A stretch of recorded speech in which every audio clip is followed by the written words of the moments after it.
Il maestro Silvano Plafford, io non capisco mai quando lei finisce, ma sono molto felice quando lo fa. Grazie per questo accompagnamento musicale che dà l'avvio a Fantastici, la rubrica con la quale andiamo a conoscere i nostri fan. Questa sera abbiamo Luisa Pironi, la nostra fan italo-americana. Hello everybody! Hello everybody, perché lei è madrelingua inglese. Yes. Yes, ma ricordiamolo, tu un pochettino parli italiano. Yeah, also much. Also much. Anche ammazza che parlo italiano. Che ti dico che sono italo-americana. Sì. Mio padre è italiano. E tua... My sing is English. Scusami? My sing is English. Mai sì? Me mare, l'inglese. Tua mamma. Mare, mare, mare, ma che nome gatto mare, che nosetto pare. Sai cosa ti puoi suonare te? Un flauto per attraverso i salti te soffi. Dai, impedito.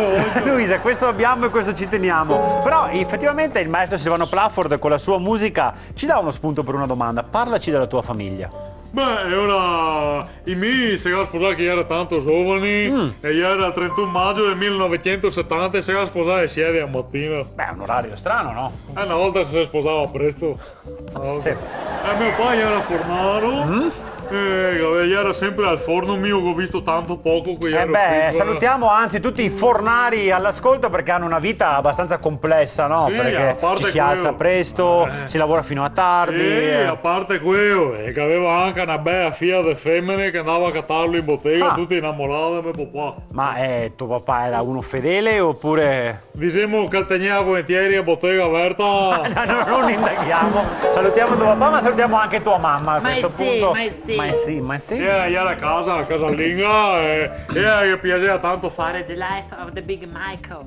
The Life of the Big Michael. la vita di Miche Asso, magna beve. Ah, credo che sì, certo, questo ce lo immaginiamo. Maestro Plafford ha un pezzo sui panificatori. No, un pezzo, una mia hit nuova.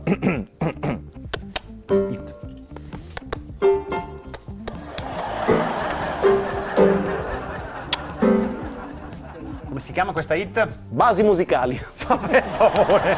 Scusami, Plafford. Cup of tea! Cup of tea. Cup of tea! La invita fuori a bere una tazza di tè. No, coppa te! Non la invita fuori. Bene, grazie. Allora io direi di concludere qui questa intervista e per contratto dobbiamo far chiudere il maestro Silvano Plafford con un pezzo di musica classica, mi dicono. Inizi, prego. Mio nipote era un bravo musicista. Bravo, suonava il pianoforte, era nato in Germania. Scusi maestro, che brano è? La nona di Beethoven.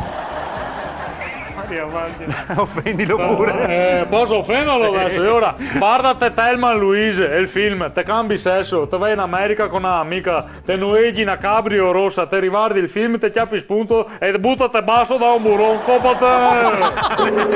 Arrivederci alla prossima puntata di Fantastici.